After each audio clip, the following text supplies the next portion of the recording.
If you've heard of inbound marketing, you've probably heard of our next guest. You see, Marcus Sheridan was one of the early users, one of the early success stories that HubSpot would point to. He shares his ideas through the Sales Lion, his original company, and now through impact marketing. And while we can say inbound marketing, I think Marcus's key is buyer-centric marketing, putting the buyer first. And that's what we're going to jump in today when we're going to talk a little bit about his book, They Ask, You Answer, and specifically what it means for podcast interviews and podcast interviews in an AI age. Check it out. Marcus, welcome. And for those one or two people that have not heard or read of the book, They Ask, You Answer, can you give us sort of an overview of the idea behind it, the whole philosophy that is really modern marketing today? Yeah, so They Ask, You Answer is really just about becoming obsessed with the way your customers think, the questions they're asking, what they're searching, what they're fearing, how they're behaving, how they want to buy, and the willingness to address those questions, worries, fears, issues, concerns, behaviors, doing it online, doing it on your website. And with the purpose, of course, of if you do that, you're going to become their voice of trust. And if they trust you, they're probably going to buy from you. And that's what business is all about. So it's always been about. That's not going to change regardless of what happens with technology and what happens in the future. And so it sounds like a very simple idea, Tom, this idea of obsess over the way they think, the way they act, their questions, worries, fears, issues, concerns, and then address it. But most companies don't do that. And so if you are willing to do this, you become an outlier in your space. And when you wrote that book, I thought of a college professor that I had. And I can remember he would just write in big letters, ATFQ on the papers. And it always stood for answer the freaking question. And I think of the idea of you want to show your knowledge, answer the question that they have. If you want to build trust, answer the question they have. And I think of, now we're in the political season here, how much that destroys trust when they ask one question that they really want to know about. And then the person that's selling them, right, the politician, just answers a totally different one. And the ones that don't, that will answer the question, they build that trust.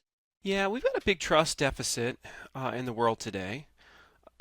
We have a trust deficit with certainly with the government, with politicians.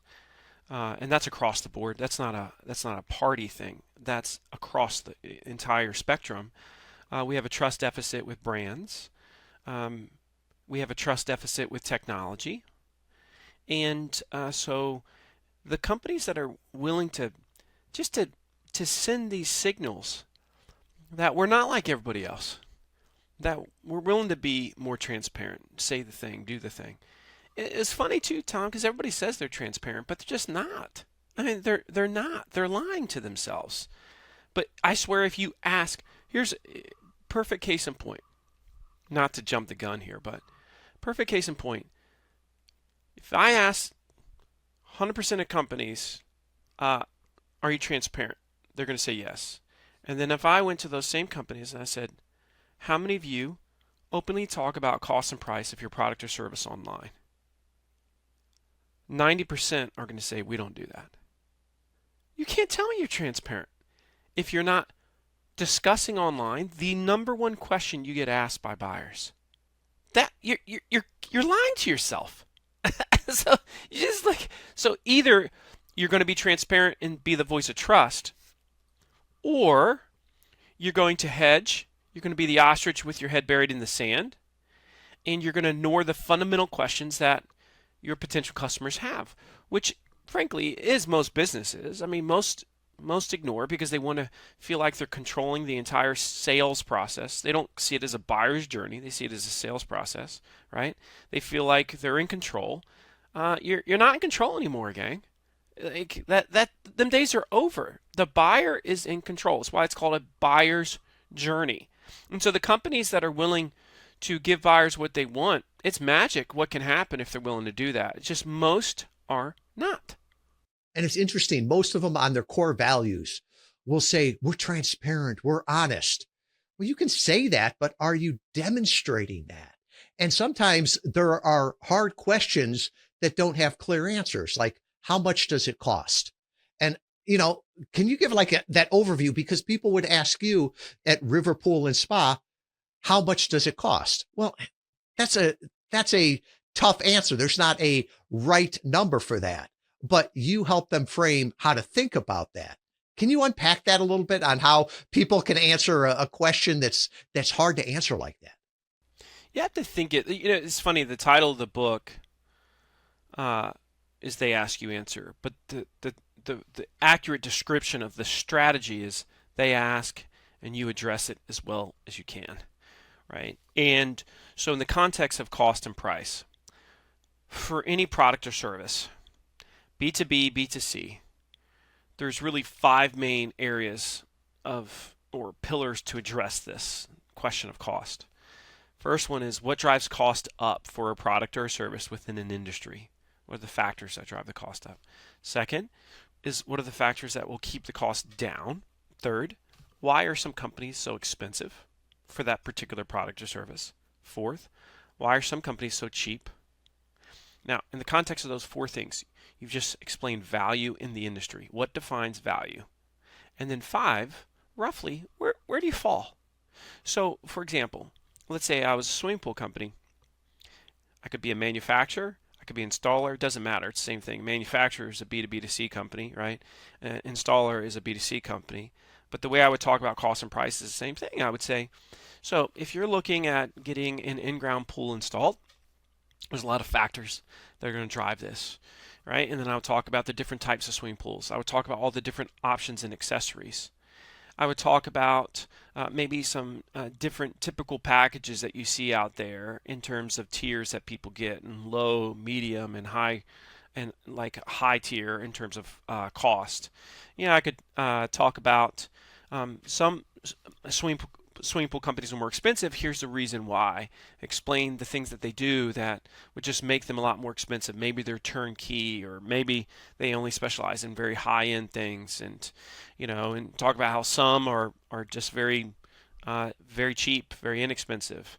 I could talk about how heck, they might be a two-person shop and only build a few pools a year, and they don't have much of a team, right? And there's just different factors that would dictate that. They have no service department and they have no overhead, and it's just a different type of business. So I could explain all those things. And then I could say, now, here at River Pools, which for those that don't know me, I own a swimming pool company, and this is where I really started the whole They Ask You Answer framework and movement, was with River Pools. I could say, now listen, at River Pools, we only do fiberglass pools.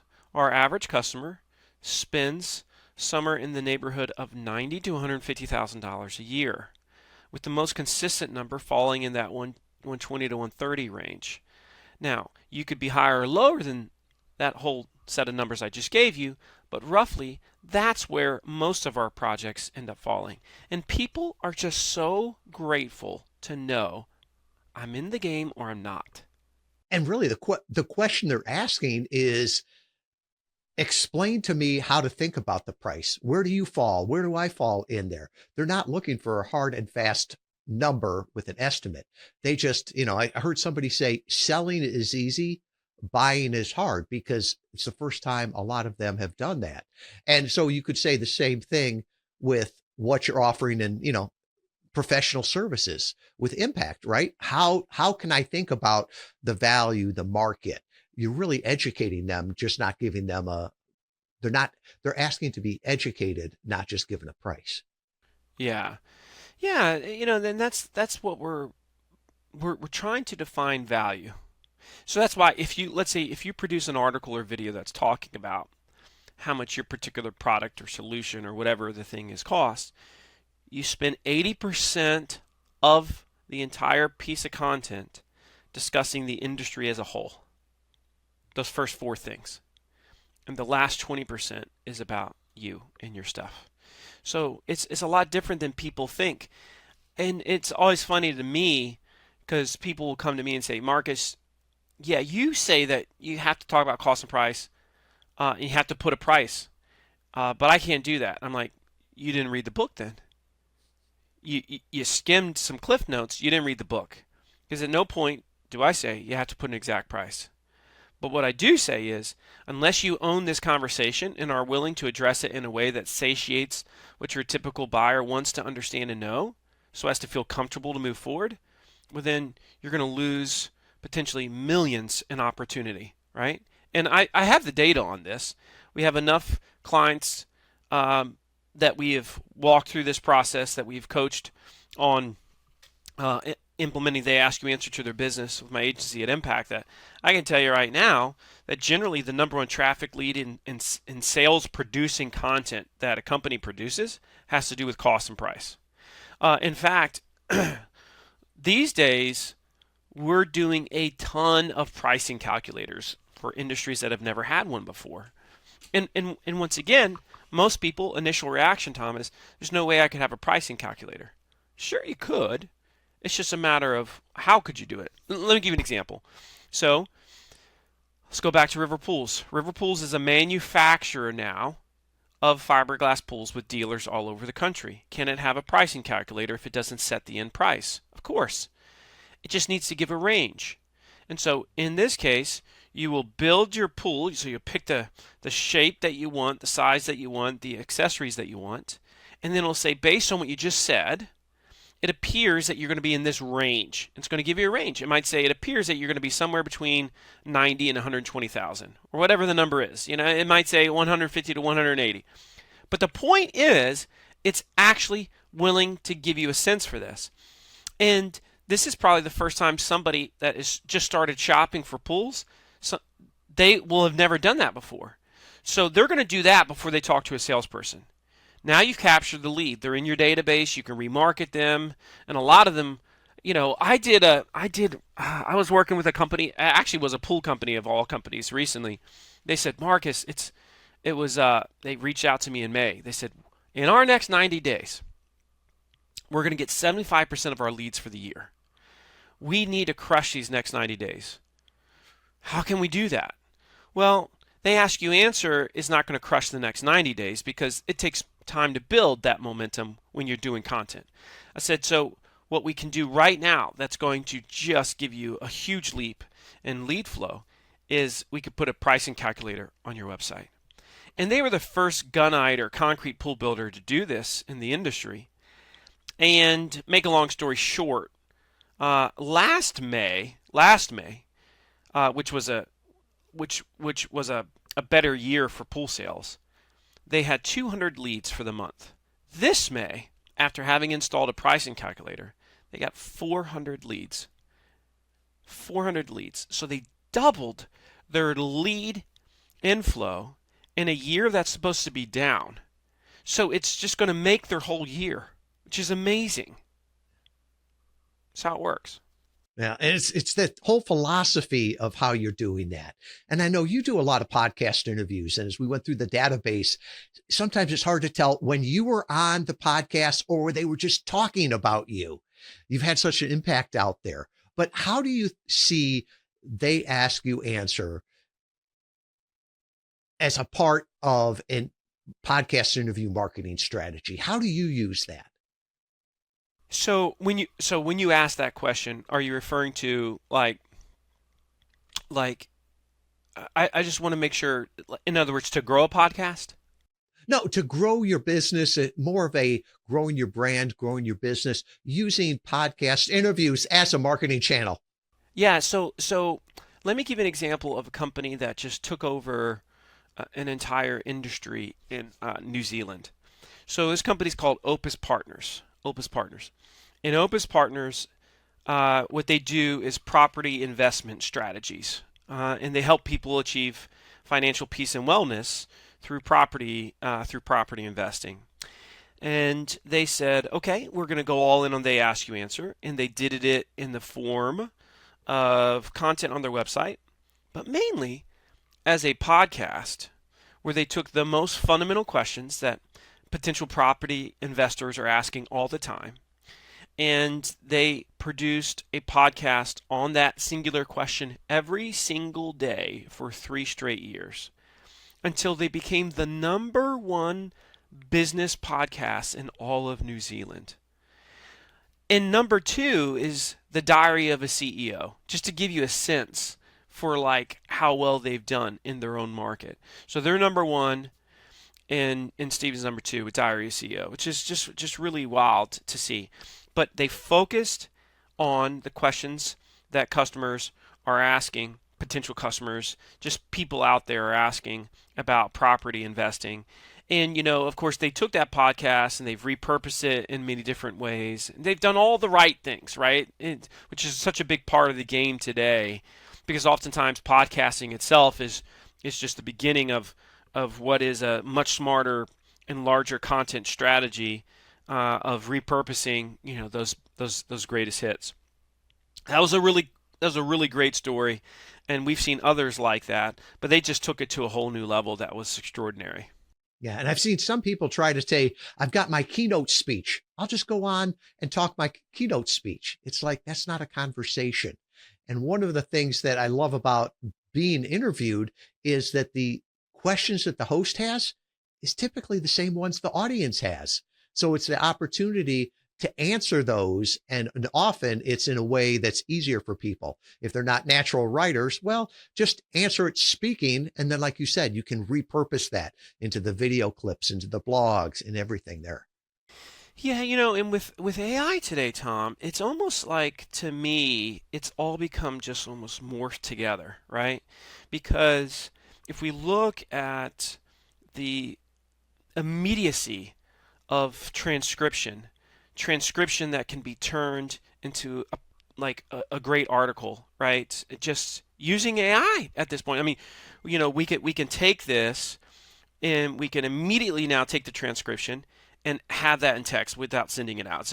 It can be immediate, and then we can immediately put that into, let's say, Claude 3.5 Sonnet, which is by far the best writing AI out there right now. It's not even close, right? ChatGPT is not close to Claude 3.5, and that's as of today. It'll change probably in 6 months.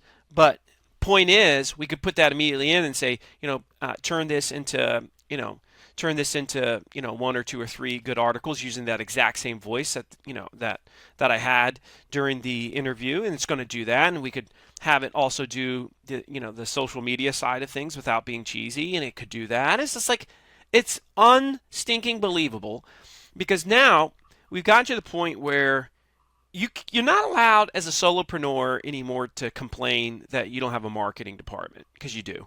You do. You have a marketing department. Every single one of us has a marketing department today. So you can't say you don't have the time. You're just too lazy to learn how to use AI. That's your problem if at this point you're saying you don't have a team of helpers. You have chosen not to do that. And It's correct. And it's interesting because there's a lot of problems in the world today, but there's no better time to be alive, because you can create in the way that's easiest for you and then repurpose it into ways that's easiest for your customers. That's what's so wonderful about this. Producing content today is 10x easier than it was when I started in 2008. Everything was harder and clunkier and just more difficult, more friction. And so as we progress, we keep removing friction. Yes, there's more saturation of content. I agree with that. But that is that's the only thing that's harder, right? Is like, there's more of it, and so you have to be better. But there's just no reason not to produce it, because we can scale it so fast at this point. It's quite beautiful. Yeah. And I wanted to ask you on one. Jared Fuller wrote that book, Nearbound. Made a lot of good points in there, but one of them that he said is that content is spam. And especially with AI now, putting it, being able to do bad content at scale. How do you respond to that? I just think that's intellectual dishonesty is all that is. I mean, you get rewarded for speaking in absolutes. And so to say that content today is just spam that gets attention, right? We're talking about it, but he himself knows it's not true, because the truth is, I long before AI, we were seeing really bad content out there, and we were also seeing really good content. And today with AI, we're seeing really bad content out there and really good content out there. I'm producing some of the best stuff I've ever produced, and I enjoy using AI. And it's some of the best stuff I've ever produced. I'm getting better ideas. It's better tweaks, better analogies, just better stuff, right? And so for someone to say that, you're always going to have the people to say that's just not true. It's not true. You as a brand, any of us, we need to say, I need to get in the AI sandbox. I need to embrace it. But I also have to build my brand today, because brand is what's going to carry the day in the years ahead. Especially as, if you think about it, search is going to go down in terms of its significance, Google search, that is. So SEO is going to have less value over time. It's going to be potentially harder for people to find you unless you're building a brand. You need to build a known brand. And the way that you build a known brand is you have to get out there, and you have to be willing to talk about what others aren't willing to talk about. You got to be willing to show what others aren't willing to show. You got to be willing to sell in a way that others aren't willing to sell. And any company can do that. Any person, any individual can do that, right? So you do that, you're going to, once again, you're going to be an outlier, and that's a beautiful thing. It's actually not that hard to be different and stand out. It's not hard. People make it out like it is. And just like AI hasn't affected they ask you answer, because just because someone could produce all the cost content in the world, they still have to have the guts to actually talk about cost and price on their website. So AI doesn't give you courage. It doesn't give you common sense. It just gives you the ability to produce stuff faster. But it can't fix stupid.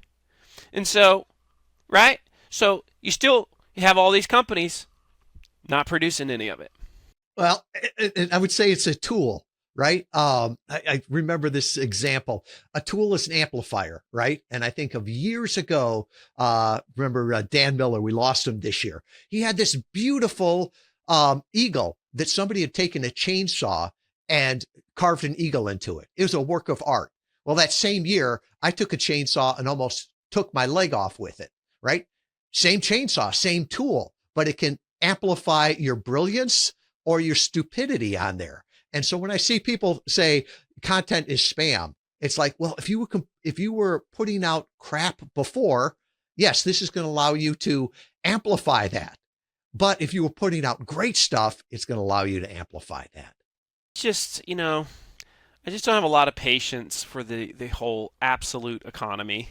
I just, everybody, saying content is spam is literally an example of spammy content. That's the irony. It's just hilarious to me.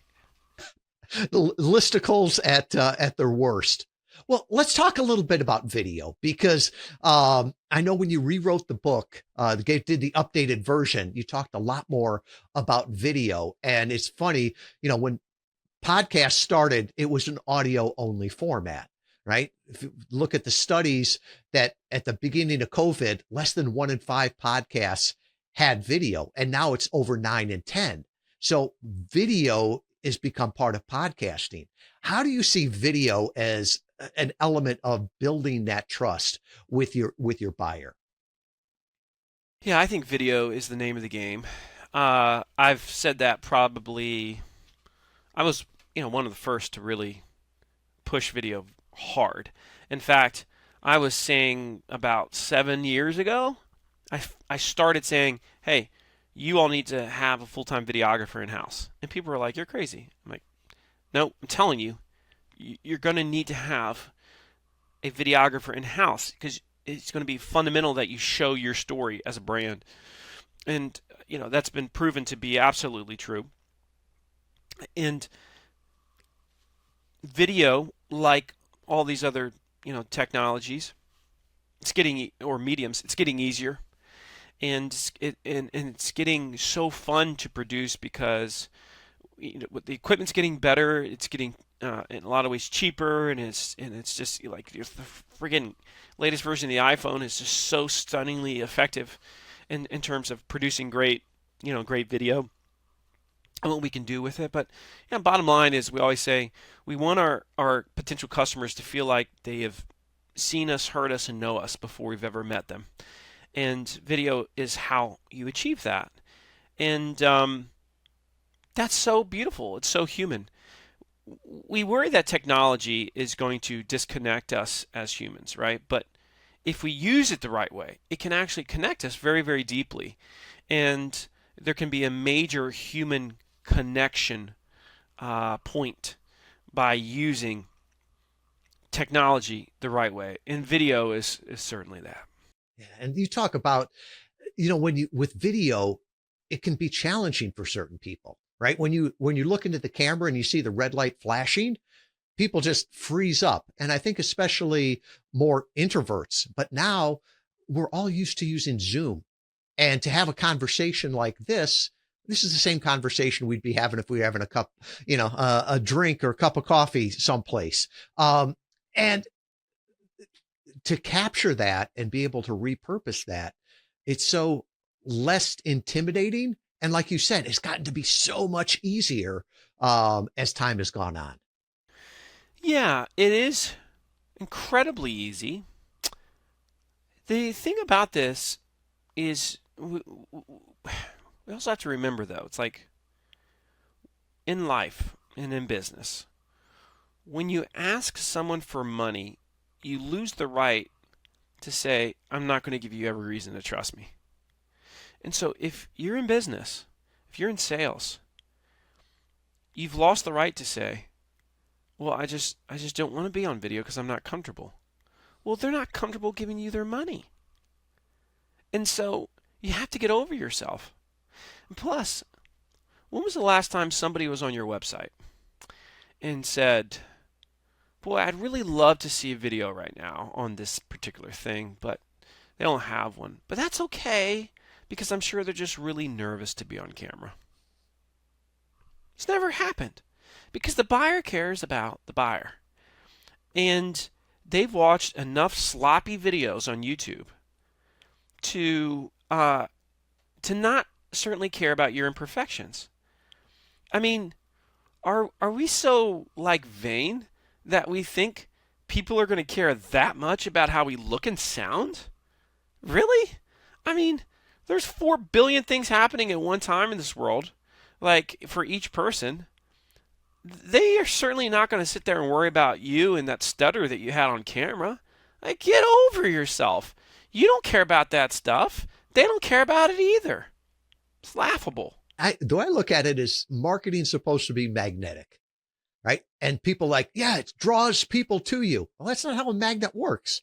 It draws some things to it and repels other. So if for some reason they don't resonate with your brand, that's fine. Let's figure that out early and save them their time and your time, right? At the end of the day, we're not optimizing for leads. We're optimizing for profits, because that means we're bringing value to the marketplace. And so when people say, well, they'll be turned off by me. Well, they're going to either figure that out at the beginning or in the sales process or when they work with you.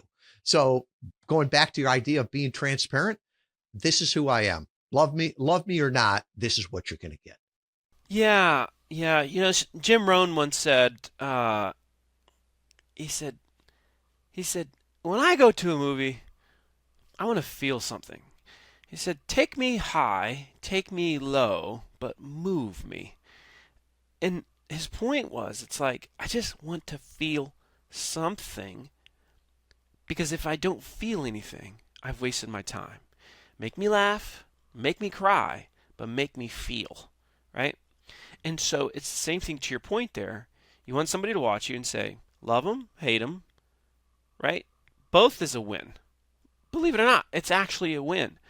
Most people are so hungry to be loved by all, though, And this is part of the issues with social media, that they just can't imagine turning someone off.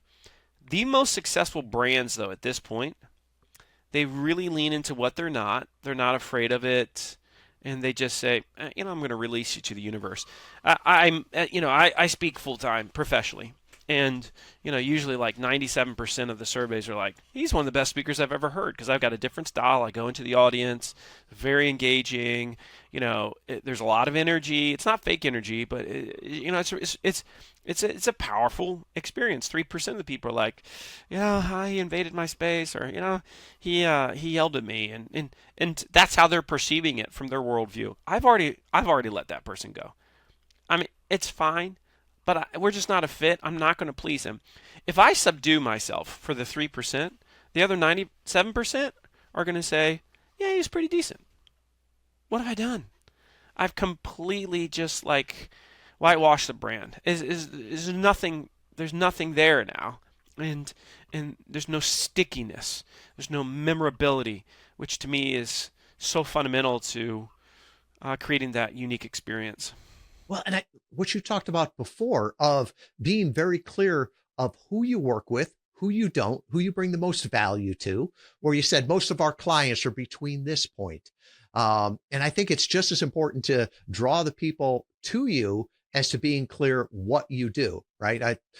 I hear people say we're, a full service digital marketing agency. We do everything for everyone.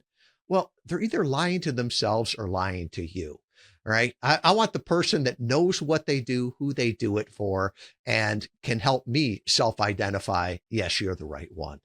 Yeah, I agree. One of the things that you talk about is this human connection in a digital world. And I pull my gray hair out every time I hear people say, you're one funnel away, right? I understand the purpose of automation. And we're both, there's a reason our logo is HubSpot orange, right? I love that. But I believe there's got to be that human connection with conversations, and those can be done at scale. Can you explain to me more what you think about human connection and why that is a differentiator going forward? Well, I mean, it's interesting to me. One thing I learned about myself over the last couple of years, because I struggle a bit sometimes with my personal brand, because some people really know me as a marketing guy. Some people know me as a sales guy. Some people know me as a leadership speaker, and you know that can be actually detrimental to the brand.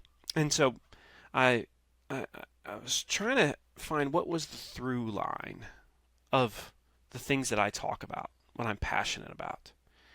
And what I realized, Tom, is for myself, what I'm most passionate about is how to connect on a very deep level with our audience. Sometimes that's called marketing. Sometimes that's called sales. Sometimes that's called leadership communication. But that's what I'm very, very passionate about. It is a timeless principle. It's never going to go away. And so if you're rooted in how can we make a deeper connection with our audience, like if that's at your core, it really is going to guide you in unique ways, right? Because it allows you to say things like, along the same lines. Another question that's a very similar question is, will this induce more trust? Right? It's the same. It's really almost the same question, right? Because there's a connection point there. And so sometimes I see people debating about, let's say, things they should do in marketing, going back to the cost, right? Yes, but if we did do this, would it induce more trust? I'm talking to salespeople and talking about just different methods that they've never done before, and they're like, I don't know about that. I don't know if that's me. Yeah, I understand. But if you did it and you learned it, would it induce more trust? Just talking to these leaders and the way they communicate with their teams and the way they do their one-on-ones or their meetings, etc. It's different style, right? Like, oh, geez, I've never done that before. I know. But if you did it, would it induce more trust? would it create a deeper connection with your team? And the answer is yes. Yes, it would. So I think connection is um, is my answer to this big trust deficit that's happening in the world today. It's difficult for me to watch a lot of what goes on because I can see if you just said it this way, you would be so much more believable and you would be so much more appealing to your audience.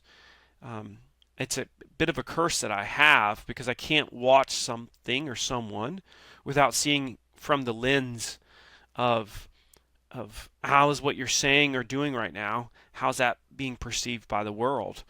And communication is a skill that isn't taught very much at all. It's for the most part just learned through observation, and people make a lot of mistakes, and they don't even know a lot of their nuances or habits that are holding them back from having better relationships, deeper connection, more breakthroughs with team members.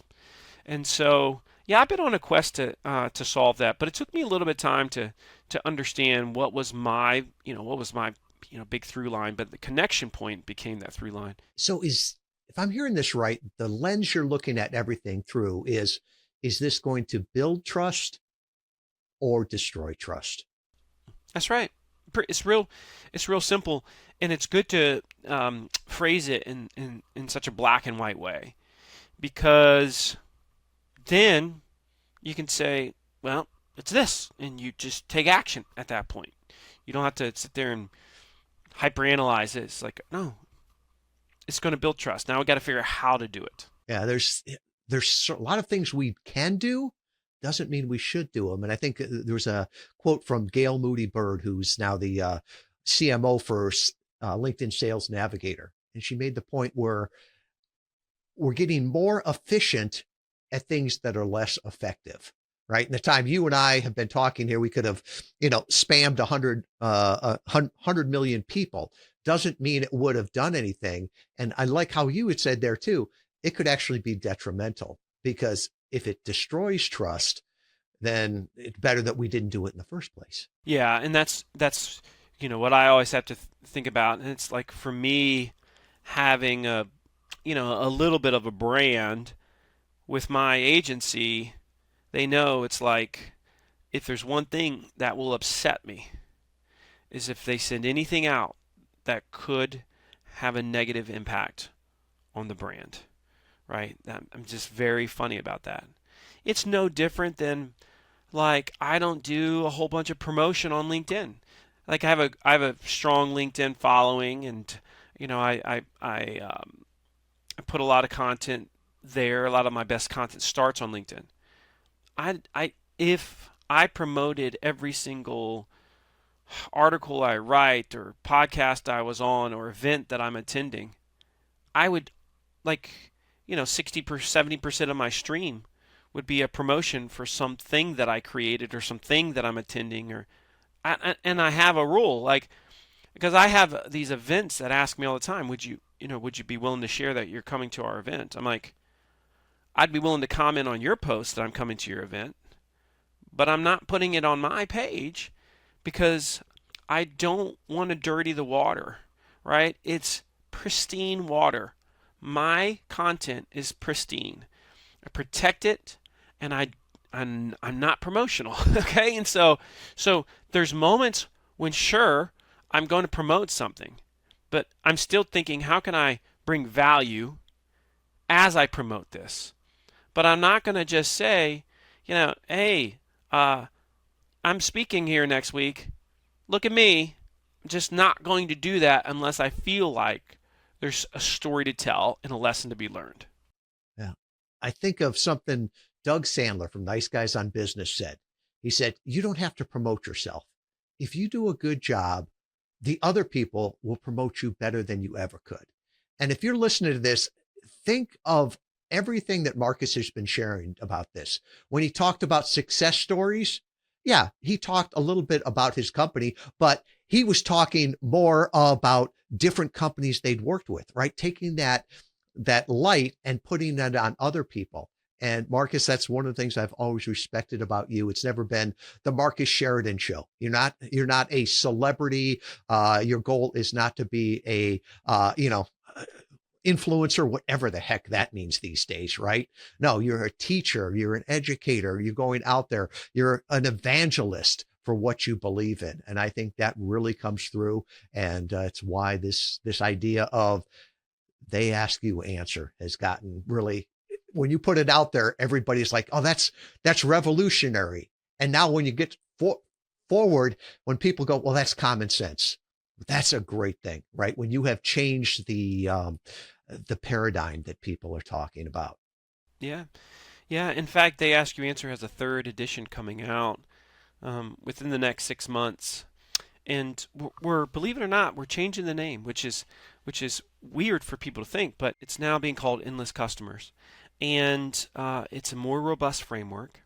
And the reason why it's being called Endless Customers is because They Ask You Answer is a framework by which you achieve endless customers. And so people, Rory Vaden has a great teaching about how to title a book or a webinar or a keynote or anything like this. And he says it should always pass the I want or the I wish test. I want or I wish. And the problem with They Ask You Answer is people don't say I want or I wish They Ask You Answer. They say I wish I could win friends and influence people. I wish I knew how to have a 4-hour work week, right? Right? I want, I want atomic habits. See, it's the payoff there. And so I want endless customers. Yeah. A business owner will stop and look at that and say, okay, this is interesting to me. But they won't stop and look at They Ask You Answer and say, this is interesting to me. So They Ask You Answer did it quite well for a book. I mean, it did well more than 100,000 copies. And it continues to sell more every year, right? It does quite well. But it didn't do 1 million copies like it could have. It could have done 1 million copies if it had been titled the right way from the beginning. I honestly believe that. And so that's why this third edition is called Endless Customers. Well, I can't wait to listen to it. What's ordinary to you is amazing to others, Marcus. And how can people get in touch with you if they want to learn more? You can find me on LinkedIn. It's a great place to go. Marcus at marcussheridan.com is my website. So Marcus at marcussheridan.com. Those are the two main places. But, Tom, this has been a pleasure. You've done great work, and certainly in the podcasting space for a long time, and helping people really embrace this media. So love what you're doing and appreciate your mission as well. I appreciate you, Marcus. All the best. Well, there you have it. I hope you learned something. I know I did. And it gave me great clarity on how we can use podcast interviews, and especially in this world of AI. They Ask You Answer. And if you want to see what a pricing answer looks like, I was inspired by our conversation with Marcus and put a new pricing page at interviewvalet.com. Now, it's not a dollar amount, but it gives people an idea of how to think about the market, the different factors that drive the price up, drive the price down, and what the value is with that. What are you going to do with this information? Share it in the comments, and let's keep this discussion going, not only here on social media, but in other places too. Really, what's ordinary to you is amazing to others.